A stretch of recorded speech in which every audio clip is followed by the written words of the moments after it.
vais bousculer un peu pour l'heure du lunch. Nous avions pris un peu de retard.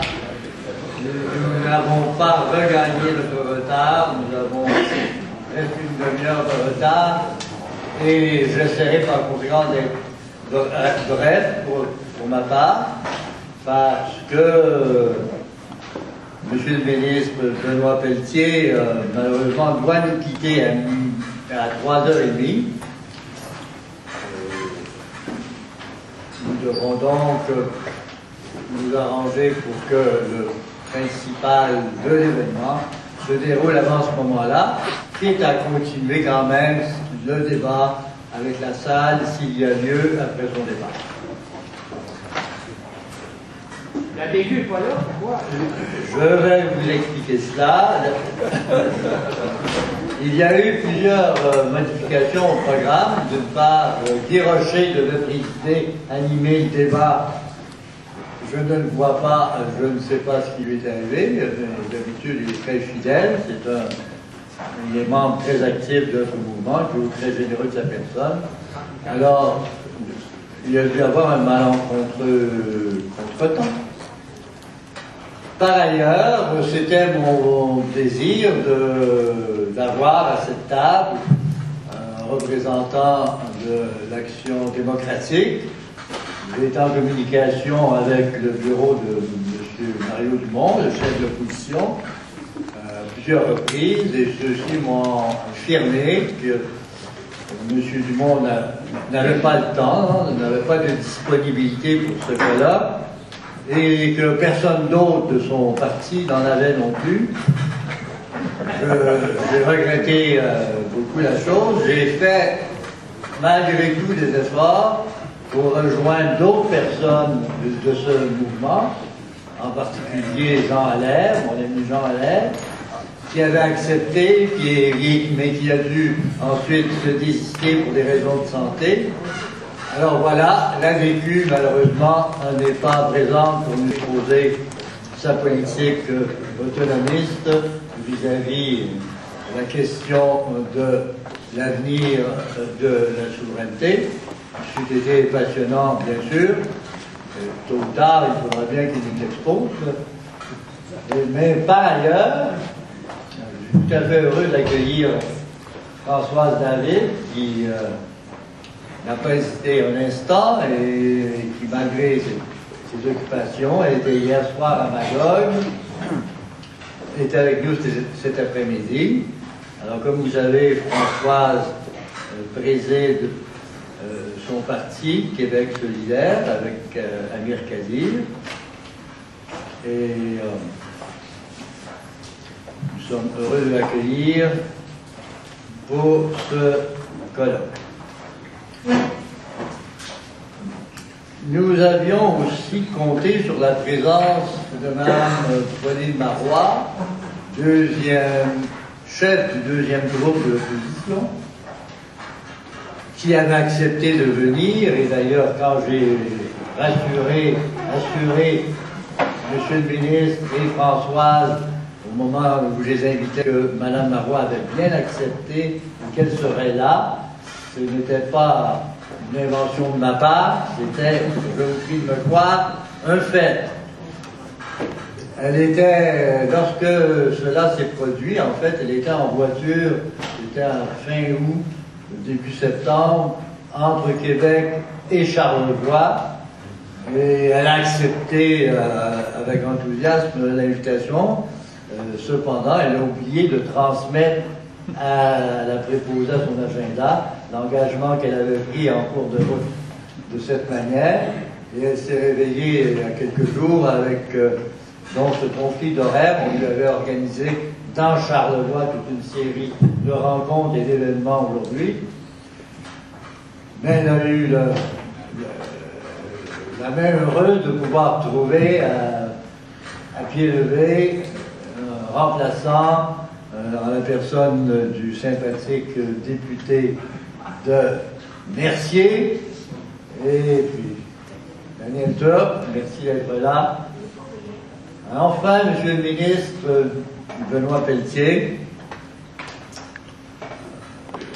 je suis particulièrement reconnaissant que vous ayez eu la générosité d'accepter notre invitation, sachant fort bien que vous aviez vous adressé à une majorité de personnes dévouées à l'objectif de la souveraineté, cependant ne reculant devant aucun défi et prêt à présenter la parole dans un débat démocratique une fois de plus.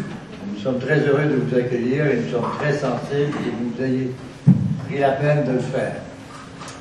Alors, cela nous amène à 2 heures précises et nous allons commencer sans autre préambule les délibérations par la présentation de nos conférenciers qui sera suivi d'un débat avec vous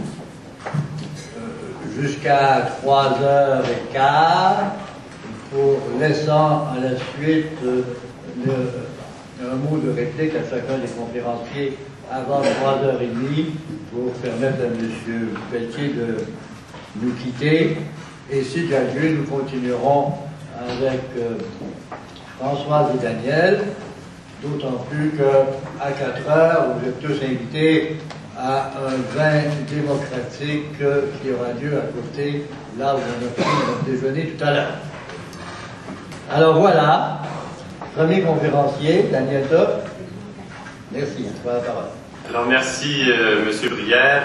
D'abord, je vous transmets les salutations de notre chef Pauline Marois qui, comme l'a expliqué M. Brière, aurait souhaité être de nôtre, mais il y a eu, comme cela arrive dans la vie d'une femme politique, ce conflit d'horaire. Elle m'a donc demandé de vous saluer, de saluer le ministre Pelletier, de saluer la co-chef de Québec solidaire, Françoise David, et de vous saluer tous et vous souhaiter de bonnes délibérations. J'ai eu le plaisir, moi, d'être là ce matin et d'assister aux conférences des intellectuels qui avaient été rassemblés par M. Brière et à la période d'échange et de discussion que j'ai trouvé fort intéressant. Et d'ailleurs, c'est intéressant, M. Brière, je ne sais pas si vous avez été inspiré par une de nos collègues intellectuels, Anne Légaré, qui il y a quelques années avait fait un certain nombre d'entretiens avec des intellectuels et des parlementaires français en leur demandant la souveraineté est-elle dépassée? Et elle nous a offert, il y a quand même assez longtemps, en 1992, un opuscule là, sur cette question où elle invitait des parlementaires français, des intellectuels à se poser la question dans le contexte des rapports entre la France et l'Union européenne. Un ouvrage qui est très d'actualité, encore je l'ai feuilleté ces dernières heures, pour constater que le débat que nous avons maintenant est un débat qui dure non seulement au Québec, mais qui existe aussi ailleurs, et notamment en France. Et moi, je vais avoir le souci de répondre à la question, le souverainisme a-t-il un avenir? Je crois que vous souhaitez que nous interprétions la question comme s'appliquant d'abord et avant tout au Québec, mais je me permettrai quand même une remarque générale qui tente à démontrer que le souverainisme n'a pas seulement un avenir au Québec, comme je vais le suggérer, mais qu'il a un avenir dans le monde.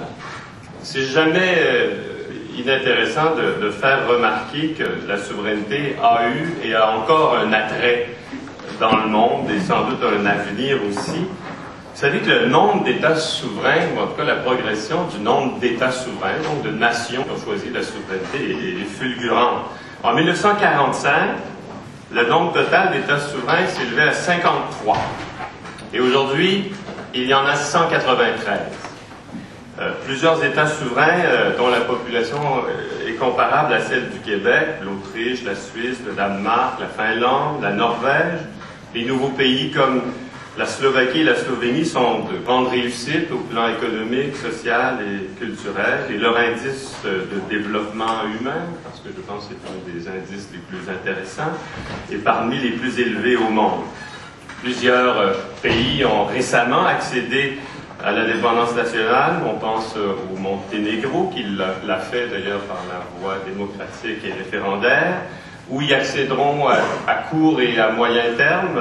On pense au Kosovo, à la Palestine, et d'autres nations réclament l'indépendance et démontrent l'attrait continu pour la souveraineté. Et on pense à l'Écosse, le Scottish National Party ayant remporté la dernière élection et proposant d'ailleurs aux Écossais une conversation nationale préalable à un référendum que veut organiser ce parti et son chef Alex Salmond sur l'accession de l'Écosse au statut de pays.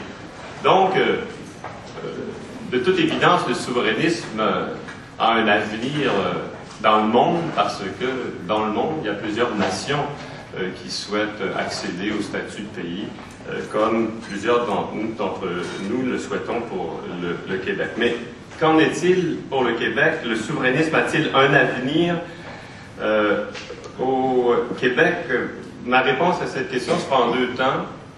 Pour moi, le souverainisme a un avenir au Québec s'il est fondé sur des projets. Ce sera la première partie de mon exposé. Et deuxièmement, s'il est fondé également sur des dialogues.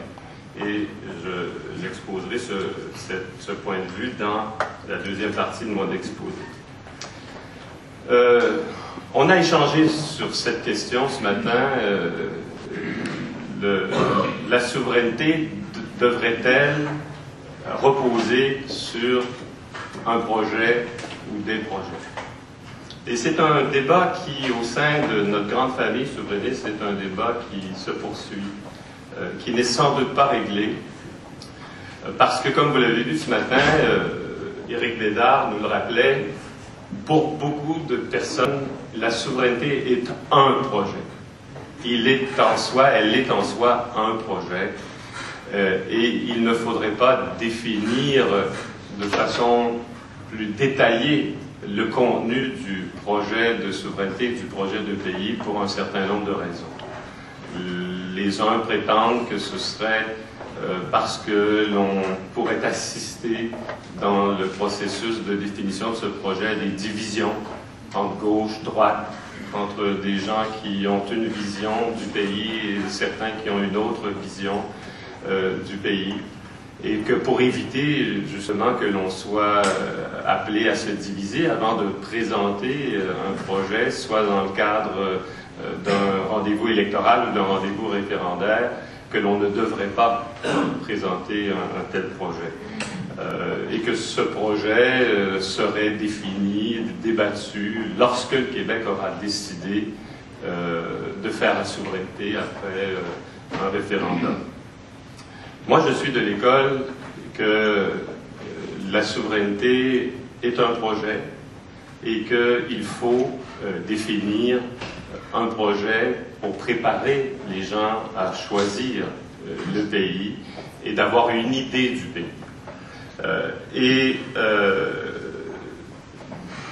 Cette idée était contenue d'ailleurs dans le programme de pays adopté par le Parti québécois en 2005 au terme d'une saison des idées et qui avait proposé qu'on définisse un certain nombre de politiques nationales du pays, de politiques qui seraient présentées aux Québécois dans le cadre d'une campagne électorale. Ce projet où cette volonté de présenter un projet de pays n'a pas eu de suite et la campagne électorale a été une campagne où le Parti québécois n'a pas fait campagne sur le projet de pays alors que le programme de pays le proposait. Et nous sommes aujourd'hui au Parti québécois à définir ce que devrait être la proposition qui sera présentée lors de la prochaine campagne électorale aux Québécois. Et la question du projet de pays, du choix de se présenter devant les Québécois avec un tel projet, en est un qui est sur la table maintenant. D'ailleurs, pour ceux qui pensent, ceux et celles qui pensent que le Parti québécois de Pauline Marois, de la nouvelle chef, ne travaille pas sur la souveraineté parce que la mécanique référendaire est une mécanique dont elle ne souhaite plus parler, sachez que le Parti québécois travaille très fort sur la souveraineté. Moi, je préside la mission sur la souveraineté qui rassemble 8 députés du Parti québécois qui réfléchit sur la souveraineté, et avec Marie-Lise Lapierre qui est ici, et avec certains autres collègues, il y a un groupe conseil auprès de Pauline Marois qui réfléchit également sur la façon de présenter la question de la souveraineté dans notre prochaine plateforme électorale. Et nos militants, d'ailleurs, sont invités à faire de même, et l'ont été invités lors de notre dernière conférence nationale qui a lancé un débat, une réflexion sur la souveraineté et invité les militants à répondre à un certain nombre de questions contenues dans un document d'animation. Et alors la question se pose effectivement, est-ce que le Parti québécois va se présenter devant l'électorat avec un projet de pays? Et moi, je suis partisan de cela. Il y en a d'autres qui sont Parti québécois, il y en a qui ont des objections, comme vous le savez. Ça va être une discussion qui sera peut-être aussi difficile qu'il a toujours été. Il semble avoir été moins pour Québec solidaire, par exemple, qui a souvent dit que la voie du pays doit être une voie définie dans une certaine mesure à l'avance, parce que le projet social et le projet de souveraineté doivent être intimement liés. Et je crois qu'il y a une avenue intéressante à étudier.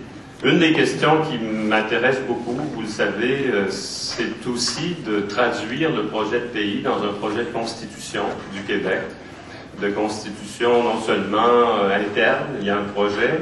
Moi, j'ai toujours souhaité que le ministre Pelletier convainque ses collègues que l'idée d'une constitution pour le Québec, c'est une bonne idée. Et peut-être qu'il nous en parlera, ou parlera de la difficulté de les convaincre. Mais je crois que c'est une question intéressante. Est-ce que le projet de pays doit être illustré par une constitution? Est-ce que le projet de pays devrait être illustré dans un projet, mais qui naîtra des travaux d'une assemblée constituante qui serait créée au lendemain d'une élection? C'est des questions sur lesquelles, Françoise, nous planchons. Nous étudions sérieusement dans nos travaux préparatoires à la plateforme électorale quelques avenues qui comprennent l'idée de réfléchir sur le projet de pays.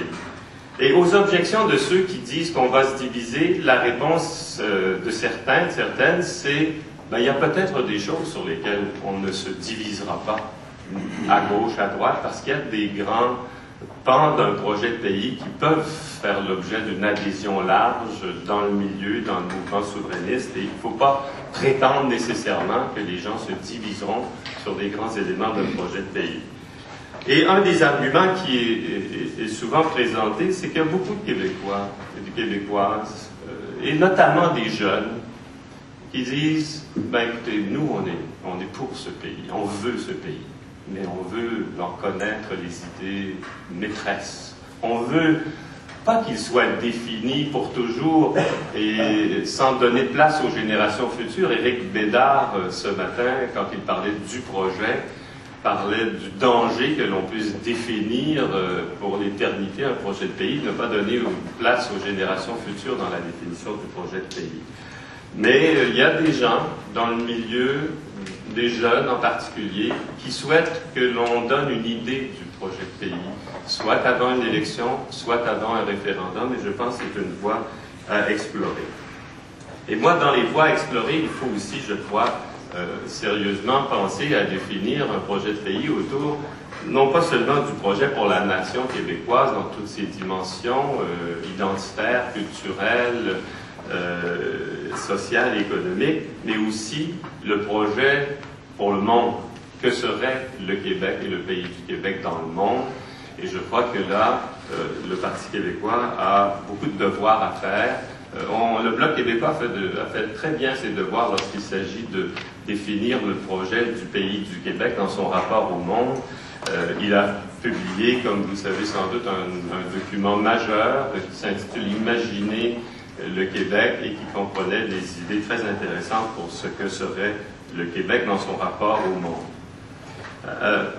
Alors voilà, moi je crois que ce serait intéressant d'avoir un échange avec vous, avec mes collègues, sur cette idée de fonder le souverainisme et son avenir sur l'idée d'un projet de pays pour le Québec. Alors, il doit aussi être fondé, à mon avis, sur des dialogues. Et, Monsieur le Président, je terminerai rapidement en évoquant les deux dialogues qui me paraissent importants pour le mouvement souverainiste.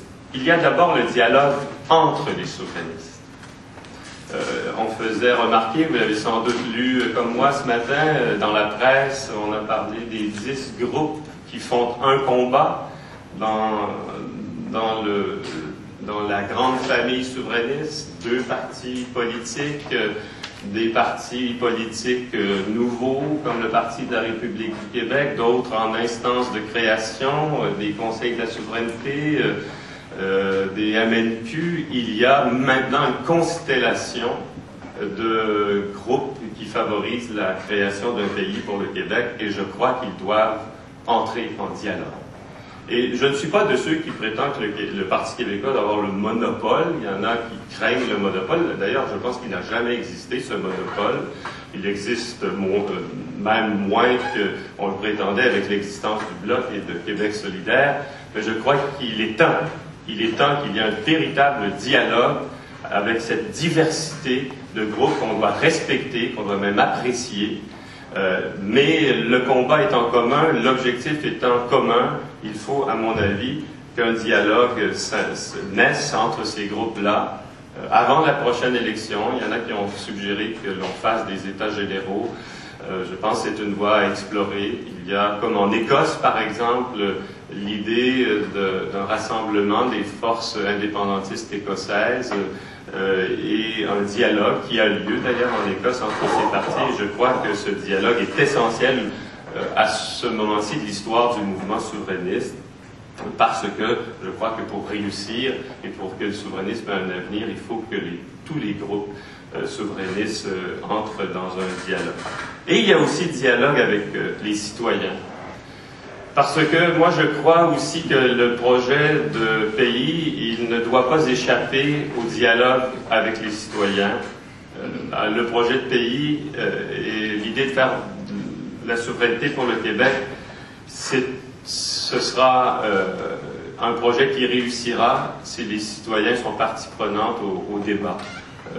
Et si le Parti québécois et les autres membres de cette grande famille associent intimement les citoyens du Québec au dialogue sur le pays, le projet, le contenu du projet, et peut-être aussi sur la démarche qui devrait être faite pour initier un référendum et voter un jour pour le pays. Et ce matin, Jean Hermanier parlait de l'initiative populaire comme étant un instrument susceptible d'être envisagé pour déclencher un référendum. Il y a une réflexion au Parti québécois là-dessus. Il y a quelque chose qui doit être débattu au sein de notre parti sur l'idée de proposer une initiative qui viserait à permettre aux Québécois d'initier un référendum. Dans notre parti, comme dans d'autres, cette question fait peur, cette question inquiète. Mais je terminerai juste en disant que c'est pas parce que les citoyens pourraient initier un référendum sur la souveraineté du Québec que le gouvernement du Québec perdrait son droit d'initiative qui existe dans la loi sur la consultation populaire.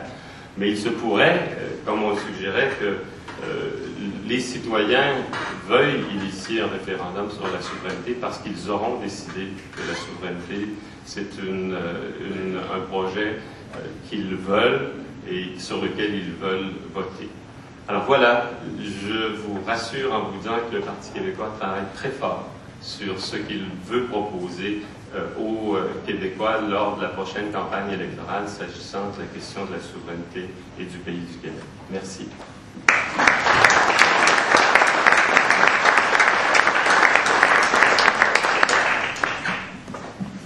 Merci Daniel d'avoir bien amorcé le débat.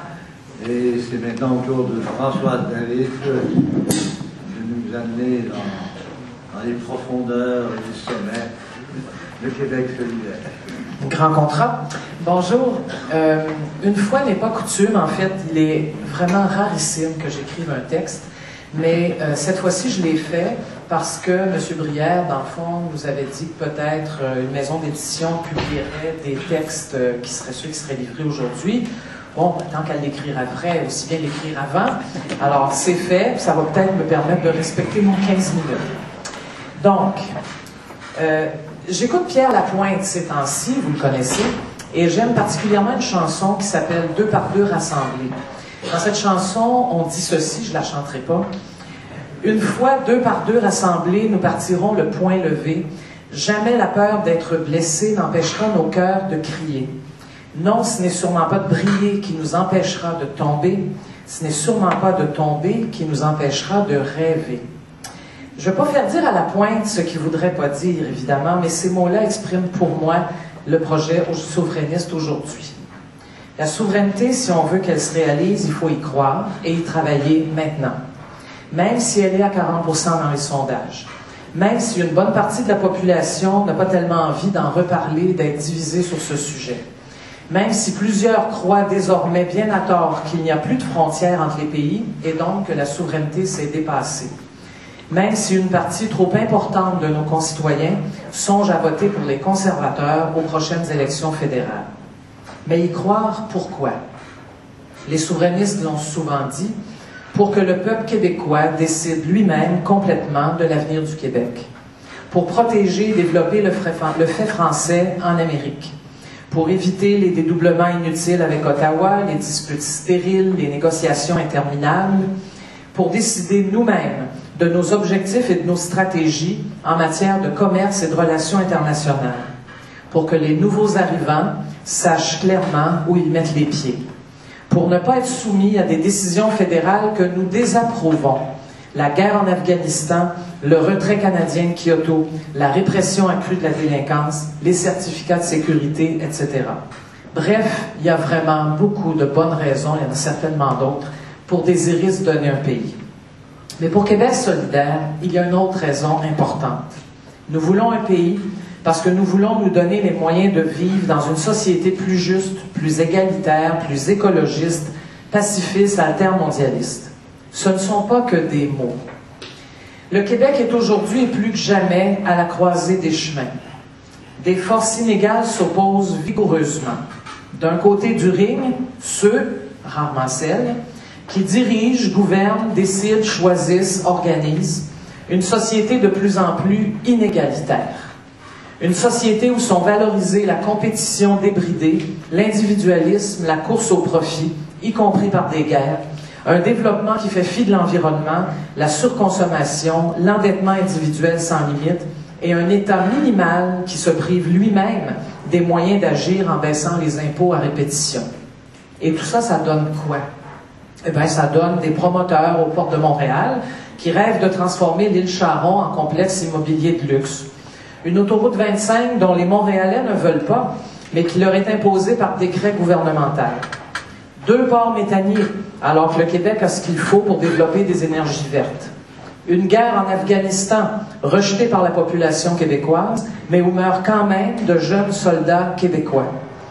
La pauvreté accrue des personnes à l'aide sociale ou au salaire minimum et le recours de plus en plus notable aux œuvres de charité pour compenser l'insensibilité de l'État.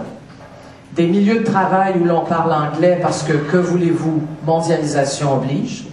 La privatisation annoncée de grands pans d'un système de santé qui, malgré ses problèmes, pourrait faire l'envie de bien des peuples dans le monde. C'est formidable, non?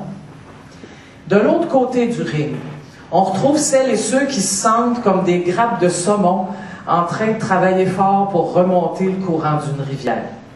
Celles et ceux que l'on taxe d'utopistes parce qu'ils parlent simplement, avec, j'ose dire, lucidité et bon sens. Que disent ces gens-là? Que le développement durable n'est pas qu'un concept. C'est la seule issue pour une planète malade de guerres absurdes et meurtrières, de pillages insensés de ressources bientôt épuisées, de mers changées en nappes de sel, de l'illusion de la croissance à tout prix, d'inégalités aussi scandaleuses que parfaitement évitables. Ces gens-là disent aussi que l'État doit être ce lieu démocratique où sont votées des politiques visant le bien commun, où sont redistribuées les richesses, où les droits et libertés sont défendus âprement, où des services publics sont dispensés pour que les jeunes, les familles, les aînés aient un accès égal et équitable à la santé, à l'éducation, au logement, etc. On dit aussi que la richesse qui existe au Québec, quoi qu'en disent certains, doit être partagée, puisque les êtres humains naissent libres et égaux en dignité et en droit, Charte universelle des droits de l'homme. Puisqu'on dit cela dans cette charte, pourrait-on m'expliquer comment il se fait que nous acceptions aussi facilement au Québec que certains accumulent des richesses colossales, pendant que d'autres, la majorité, tentent d'arriver à la fin du mois ou encore font face régulièrement à la précarité? Pourquoi les riches paient-ils de moins en moins d'impôts, pendant que c'est tout le contraire pour les personnes aux revenus modestes? Dixit le téléjournal de Radio-Canada avant-hier. Et ces indécrottables idéalistes dont je suis parlent d'une société où les droits des minorités sont protégés contre des majorités parfois injustes, inconscientes ou frileuses.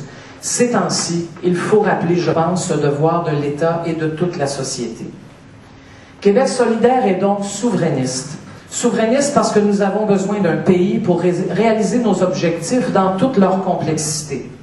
Évidemment, la souveraineté ne garantit pas que le Québec vivra à gauche ou écologiquement, mais elle permet qu'un peuple décide entièrement par lui-même dans quel monde il veut évoluer. Elle donne à ce peuple et à ses gouvernements les moyens d'agir en toute légitimité.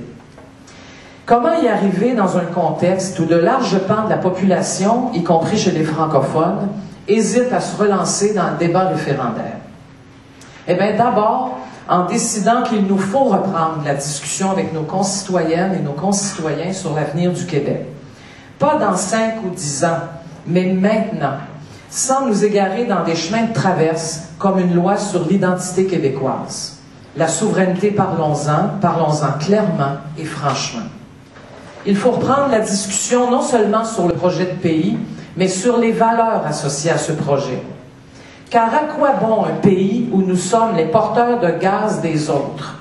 À quoi bon un pays où des alliances militaires nous obligeraient à travailler main dans la main avec des gouvernements états-uniens conservateurs? À quoi bon un pays si c'est pour permettre aux pilleurs institutionnalisés de ce monde de se servir chez nous et de garder les richesses pour eux? Comment donc reprendre le débat sur le pays? Québec solidaire propose de redonner au peuple québécois l'initiative d'organiser un débat collectif. Les partis souverainistes ne sont pas les seuls ni les premiers dépositaires de ce grand projet mobilisateur, décider de l'avenir politique du Québec et des valeurs qui y seront associées. Nous proposons donc la mise en place d'une assemblée citoyenne, une assemblée constituante, qui aurait le mandat d'organiser partout au Québec des débats sur 2 questions: le statut politique du Québec et la Constitution dont le Québec devrait être doté. Cette assemblée citoyenne serait élue au suffrage universel et comprendrait des personnes de toutes les régions, de milieux diversifiés et de divers courants politiques. La parité entre les hommes et les femmes devrait être obligatoire. L'Assemblée serait indépendante des partis politiques, mais disposerait bien sûr de ressources fournies par le gouvernement du Québec afin de réaliser son mandat. Elle devrait comprendre des représentants des Premières Nations, de la nation inuite, de la communauté anglophone, de même que des personnes appartenant à diverses communautés culturelles. Elle disposerait aussi du temps nécessaire pour mener à bien son travail. Car l'avenir d'un peuple exige du temps pour que tous et toutes s'approprient un débat qui est complexe et émotif. Au terme de ce débat, viendrait un référendum à 2 volets, une question portant sur l'avenir politique du Québec, une autre sur un projet de constitution. Pourquoi cette avenue nous paraît-elle prometteuse? D'abord, parce que le fait de lier avenir politique du Québec et constitution peut avoir un effet très mobilisant, c'est ce que nous pensons en tout cas, sur la population. Car qu'est-ce qu'une constitution, sinon de retrouver noir sur blanc la liste prioritaire des valeurs, droits et libertés auxquels nous sommes attachés et les institutions politiques dont nous voulons nous doter? Lorsque nous discutons de l'avenir du Québec, il est bien plus stimulant de dessiner les contours du pays que nous voulons que de donner un chèque en blanc à un parti politique, quel qu'il soit. Il serait extrêmement intéressant pour la société québécoise d'exercer son droit démocratique à la prise de parole sur ces questions. Les Québécoises et les Québécois participent généreusement aux consultations populaires lorsqu'elles existent et surtout lorsqu'elles sont disponibles dans toutes les régions. Ensuite, l'avantage d'une assemblée constituante, c'est de répondre à la lassitude de nombreux citoyens et citoyennes qui sont de moins en moins enclins à faire confiance aux partis politiques qui a été par le passé le principal porteur du projet souverainiste. Le Parti québécois a posé des gestes positifs lors de sa présence au gouvernement, mais il a posé des gestes aussi contestés largement lorsqu'il était au pouvoir. On n'a qu'à penser à la précipitation avec laquelle le gouvernement Lucien Bouchard a voulu arriver à l'équilibre budgétaire. Les conséquences pour le système de santé ont été dramatiques et nous en payons encore le prix aujourd'hui. Beaucoup de gens associent le projet souverainiste au seul Parti québécois et malheureusement ou heureusement, ça ne leur donne pas envie de dire oui au pays. Il faut donc travailler davantage ensemble, être davantage en dialogue de la façon dont Daniel Turp l'a expliqué tout à l'heure. Nous avons, avec l'Assemblée constituante, une belle occasion de dire à nos concitoyennes et concitoyens que nous leur faisons confiance. Comme parti politique, nous pouvons, avec modestie, soutenir des personnes de milieux très diversifiés pour qu'elles prennent en main elles-mêmes la discussion sur l'avenir du Québec. C'est aussi une belle manière de rompre avec un sentiment d'impuissance trop répandu du genre « de toute façon, tout est décidé d'avance ». Eh bien non, car les souverainistes s'exprimeront vigoureusement, bien sûr, dans ce débat, mais les autres aussi, fédéralistes, autonomistes, hésitants, désabusés. Et nous sommes convaincus, je suis convaincu, nous sommes convaincus à Québec solidaire qu'au terme d'une discussion sérieuse, documentée, inclusive, la population du Québec fera un choix éclairé et sans doute mobilisant. Certains nous disent que le risque associé à une telle démarche est trop élevé pour les souverainistes. S'il fallait que la population décide de demeurer au sein d'une fédération canadienne qu'elle souhaiterait renouveler et décentraliser. Évidemment, ce risque existe. Mais nous croyons que de toute façon, la méthode habituelle, une campagne intensive suivie d'un référendum, a montré sa limite. À Québec solidaire, nous sommes partisans d'une démocratie vraiment participative. Nous ne voulons pas vendre la souveraineté comme une marque de savon, mais plutôt débattre avec nos concitoyennes et concitoyens des obstacles à l'épanouissement du Québec et des façons de surmonter ces obstacles. L'une des façons, c'est la souveraineté, une souveraineté populaire, un pays dont tous et toutes sont des membres à part entière. Ce qui m'amène rapidement et en terminant à réfléchir sur les soubresauts qui agitent la population québécoise ces jours-ci. Le débat sur les accommodements raisonnables a fait surgir au cœur de la société québécoise des démons dont nous serions bien passés. Oui, il y a eu des demandes déraisonnables et des réponses qui l'ont été tout autant. Mais fallait-il, partant de quelques faits isolés, monter de toutes pièces une tragédie nationale? Fallait-il faire des immigrants les boucs émissaires des malaises et des insécurités de la majorité de souches canadiennes françaises? Fallait-il vraiment, en faisant vibrer la corde d'un nous identitaire, quel nous d'ailleurs, déposer un projet de loi qui veut pas, dans la perception populaire, envoie le message que le problème pour la survie du français, ce sont les 9% d'immigrants que nous avons au Québec? À toutes ces questions, Québec solidaire répond non. Un non souverainiste et de gauche. J'ai visité récemment dans ma circonscription une école de français pour immigrants. 150 personnes de 20 à 70 ans qui 4 jours par semaine apprennent le français. Il y en a autant qui attendent une place. Le vrai problème, c'est donc un manque de fonds criant et c'est à ça qu'il faut s'attaquer de toute urgence. À ça, mais aussi à la non-reconnaissance des diplômes des immigrants, au racisme qui s'exprime dans l'embauche et dans l'accès au logement, aux préjugés et à l'ignorance. L'intégration des nouveaux immigrants passe par ces mesures, bien plus que par un contrat moral que plusieurs Québécois dits de souche auraient de la difficulté à signer. Bien sûr, la société québécoise ne reculera pas devant les valeurs qu'elle a adoptées dans une lente évolution au fil des siècles. Bien sûr, l'égalité entre les hommes et les femmes n'est pas négociable. Il faudra le dire à tous, pas seulement aux immigrants. Oui à la laïcité aussi, mais s'il y a une leçon que nous pouvons retenir de la commission Bouchard-Taylor, c'est que l'intégrisme ne sévit pas que chez une minorité musulmane, c'est une attitude répartie équitablement entre toutes les religions. Et c'est inquiétant. Il faut par ailleurs refranciser les entreprises, oui, y compris celles qui ont moins de 50 employés. Soutenir tous les enfants du Québec dans l'apprentissage du français. Il n'y a pas que les personnes immigrantes qui ont de la difficulté avec le français écrit, n'est-ce pas? Le projet souverainiste que nous choisissons à Québec solidaire, c'est donc celui d'un pays accueillant et ouvert aux différences. Un pays où la langue commune est le français. Un pays aux valeurs affirmées vigoureusement dans une constitution adoptée suite à un grand débat populaire. Un pays où l'on apprend les uns des autres. Un pays ouvert au peuple du monde avec qui nous avons en partage le combat pour que notre planète guérisse des maux qui l'accablent. Un pays où toutes les femmes, où tous les hommes vivent dignement et sont invités à participer pleinement à l'épanouissement social et culturel de toute la société. Merci.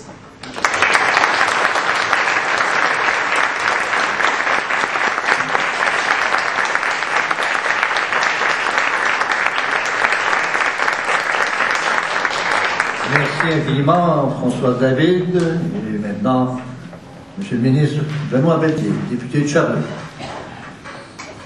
Merci, Marc. Je suis heureux d'être avec vous aujourd'hui à cet événement du mouvement Démocratie, Souveraineté. Alors, vous vous doutez bien qu'avec un nom comme celui-là, je ne m'attendais pas à être devant une auditoire tout à fait neutre par rapport au sujet dont nous parlons, c'est-à-dire l'avenir du souverainisme. Mais je tenais néanmoins à être là, d'une part parce que je trouvais l'invitation de Marc très courtoise.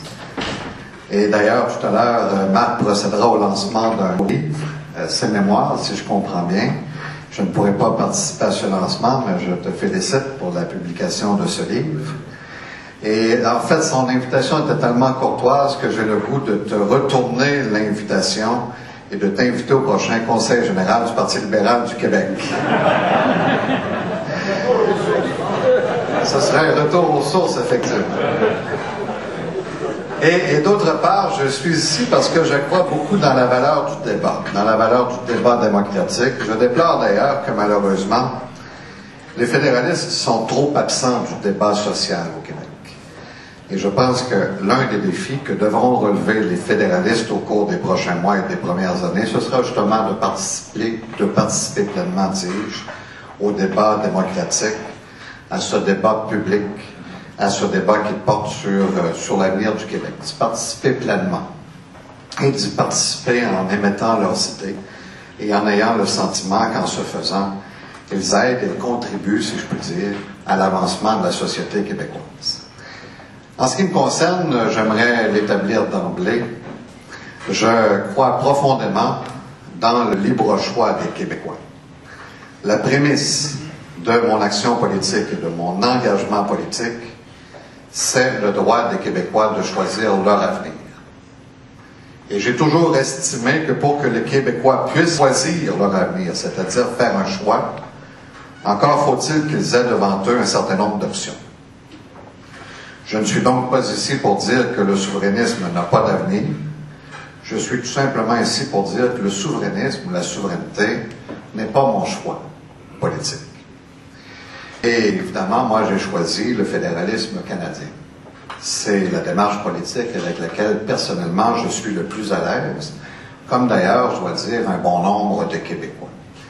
Mais je n'ai jamais adhéré à cette idée voulant que, dans le fond, la souveraineté soit quelque chose qui n'ait aucune valeur, que la souveraineté soit quelque chose qui soit tout à fait indéfendable. Encore une fois, j'aime mieux penser que les Québécois ont un choix à faire par rapport à leur avenir. Je leur propose une option. L'option que je leur propose, c'est celle du fédéralisme canadien. J'essaie de rendre cette option-là intéressante. J'essaie d'attirer les Québécois vers cette option, mais en même temps, je ne rejette pas pour autant les autres options qui s'offrent à eux. Et donc ça, je tenais à l'établir parce que souvent la démarche fédéraliste est mal comprise, à tout le moins la démarche du Parti libéral du Québec, parce que c'est de cela dont je parle aujourd'hui. En fait, j'ai choisi l'Assemblée nationale du Québec en 1998, alors que j'habite à Gatineau. J'ai choisi consciemment l'Assemblée nationale du Québec parce que c'était le lieu, c'était le forum, c'était l'endroit où je croyais pouvoir le mieux défendre les intérêts du Québec. Et je ne prétends pas que ceux qui choisissent le Parlement du Canada ne défendent pas les intérêts du Québec. Je vous dis qu'avec mon propre cheminement personnel, avec ma propre philosophie, avec mes propres idées, j'estimais que c'était à l'Assemblée nationale du Québec que je pouvais le mieux défendre cette philosophie qui était la mienne. Et j'ai choisi l'Assemblée nationale en étant tout à fait conscient dès le départ qu'il s'agissait de l'Assemblée d'une nation. Une nation qui donc, dans mon contexte, dans le contexte du choix que j'ai fait, peut s'épanouir dans l'ensemble canadien. Mais une nation néanmoins. Donc cela aussi a fait partie de mon choix de base, de mon choix fondamental, en quelque sorte. Et cet amour du Québec que des souverainistes ont, de façon indiscutable, je la partage. Je le partage. Ce désir de faire avancer le Québec, ce désir de faire progresser le Québec, c'est justement ce qui m'anime. Et le but de mon action politique, c'est de faire avancer le Québec à l'intérieur du Canada, de faire progresser le Québec et de défendre âprement, sincèrement les intérêts du Québec, même au prix, je dois dire parfois, de ma propre personne. Parce qu'il n'est pas aisé d'être fédéraliste au Québec. Il est encore moins aisé d'être ministre des Affaires intergouvernementales canadiennes au Québec. C'est vraiment quelque chose qui n'est pas facile, puisque très souvent, l'on doit se tenir debout contre ce qui est finalement un autre gouvernement avec des conséquences politiques qui, bien entendu, sont, à mon sens, tout à fait évidentes. Du reste, je ne veux pas vendre le Canada comme un pays idéal. Je ne suis pas ici aujourd'hui, et je ne le fais jamais de toute façon, pour faire l'apologie du Canada à tout crin. Mais je crois aussi que l'on ne doit pas vendre le Québec comme un pays de rêve, comme un pays idéal. Ceux et celles qui optent pour la souveraineté du Québec devraient éviter de penser que le jour où le Québec sera souverain, ce sera un Québec solidaire, pacifiste, égalitaire, généreux, prospère, envié, avec qualité voulue. En fait, je pense que cet angélisme devrait être évité dans le contexte politique. Cette idée voulant que la souveraineté va tout régler, et va même réussir à régler finalement le phénomène de la pauvreté, à mon avis, devrait être évitée parce qu'on fait miroiter aux Québécois un pays idéal qui, dans le fond, a toutes les chances de ne pas se réaliser. J'ai mentionné tout à l'heure que je croyais au débat social. Ce débat social peut nous amener, tout parti confondu, au-delà des allégeances politiques, à discuter de notre projet de société commun. On peut même, grâce au débat social auquel je crois et au dialogue auquel je crois, faire le point sur nos valeurs communes. La question que je vous pose, c'est qu'est-ce qui nous empêche de le faire dans le contexte du fédéralisme canadien? Qu'est-ce qui nous empêcherait de le faire dès demain matin? Qu'est-ce qui nous a empêché de le faire au cours des dernières années, si ce n'est que nous sommes constamment heurtés aux divisions politiques et à la partisanerie politique? En fait, je me demande encore ce que gagneraient les Québécois à être souverains. Et je crois que cette démonstration n'a pas été faite. Qu'est-ce que les Québécois gagneraient à être souverains? En quoi vivraient-ils mieux? En quoi le Québec serait-il plus fort au point de vue culturel, au point de vue linguistique? Et bien entendu aussi au point de vue économique, parce que l'économie, c'est quelque chose d'extrêmement important. Et je trouve en quelque sorte étonnant que, plus de 40 ans après la naissance du mouvement, que l'on s'interroge encore sur la question de savoir à quoi ressemblerait le Québec souverain. On s'interroge encore très légitimement sur le sens à donner à ce projet de société qui serait accompli après la souveraineté du Québec. Alors qu'il me semble que si c'était aussi évident il y a déjà longtemps qu'on y aurait apporté une réponse. Et surtout, en quoi ce projet de société ne peut-il pas se réaliser à l'intérieur même du fédéralisme canadien? Vous savez, ce que je vais vous dire, c'est une constatation. Ce n'est pas un argument. Mais je constate qu'un très, très grand nombre de Québécois, il ne faut pas sous-estimer ce phénomène, sont très attachés au Canada, de la même façon qu'ils sont très attachés au Québec. Et réellement, foncièrement dans d'eux-mêmes, ils ne veulent pas être obligés de choisir entre l'une de ces deux identités. Et peut-être qu'au fond, la force du fédéralisme canadien, peut-être qu'au fond, la force du fédéralisme en général, c'est d'offrir aux citoyens la liberté de choisir à quelle allégeance, finalement, ils veulent donc donner leur fidélité, à quelle identité ils veulent appartenir. Le fédéralisme offre ce choix. Certains se disent plus Québécois que Canadiens. Certains se disent plus Canadiens que Québécois. Certains, même dans le contexte fédératif actuel, se disent strictement Québécois. Et d'autres strictement Canadiens. Le fédéralisme offre une liberté de choisir qui, franchement, constitue, à mon avis, l'une de ses valeurs fondamentales. On a souvent, nous, comme fédéralistes, plaidé en faveur de la double allégeance, de la double appartenance, de la double identité.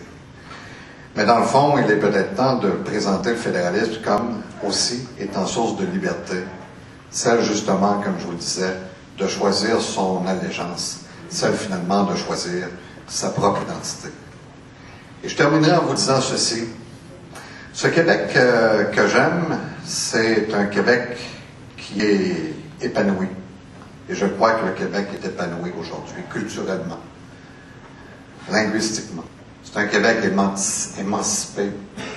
C'est un Québec qui se développe bien au niveau économique. C'est un Québec qui insiste aussi sur la justice sociale, et je pense que c'est une donnée extrêmement importante dans notre débat public, bien entendu. Ce Québec que j'aime aussi, je dois le dire, c'est un Québec tolérant. J'estime pour ma part que la tolérance ne vient pas heurter les valeurs communes aux Québécois, mais qu'au contraire, la tolérance fait partie de nos valeurs communes et doit être reconnue comme telle. Et lorsque je parle de tolérance, ce n'est pas avec condescendance, c'est plutôt dans le sens où je plaide pour un respect d'autrui. De la même façon que dans l'ensemble canadien, je me bats pour que soit reconnue la spécificité du Québec au nom du droit à la différence. De la même façon, à l'intérieur du Québec, je crois qu'on doit se battre pour que la différence aussi soit reconnue comme étant une source d'enrichissement pour notre société, plutôt qu'un obstacle à la cohésion du Québec et à la cohérence du Québec dans son ensemble. Mais ce Québec que je vous décris force m'est de constater qu'il s'est développé à l'intérieur du Canada. Ce Québec émancipé, ce Québec épanoui dont je vous parle aujourd'hui, il s'est quand même développé à l'intérieur du fédéralisme canadien. Ce qui, à mon avis, appelle un certain nombre de questions et d'interrogations par rapport à ce mythe qui est entretenu, voulant que le fédéralisme canadien soit un carcan pour le Québec, soit une source d'étouffement pour le Québec. Je crois au contraire qu'à maints égards, ce fédéralisme est un tremplin pour l'ensemble des Québécois et des Québécoises, et sera encore plus un tremplin dans la mesure où nous continuerons à nous y affirmer, parce que nous avons un choix fondamental qui s'offre à nous, où nous ignorons le Canada et nous laissons les autres Canadiens le définir à leur façon, où dans le fond nous nous impliquons dans le Canada, nous nous investissons dans le Canada, nous cherchons à nous y affirmer, nous cherchons à nous y épanouir, et nous pourrons ainsi donner une impulsion positive à l'évolution du système fédératif canadien. Il est fort probable que mes propos ne rejoignent pas la philosophie de la majorité d'entre vous. J'en suis conscient. J'en suis conscient parce que je le vois. Mais je peux vous dire une chose. C'est que nous avons plus en commun que vous ne le croyez. Nous avons en commun cette volonté ferme de donner ce qu'il y a de mieux à la population québécoise. Nous avons en commun cette volonté ferme de faire en sorte que le Québec se tienne debout et soit une société qui progresse réellement. Merci.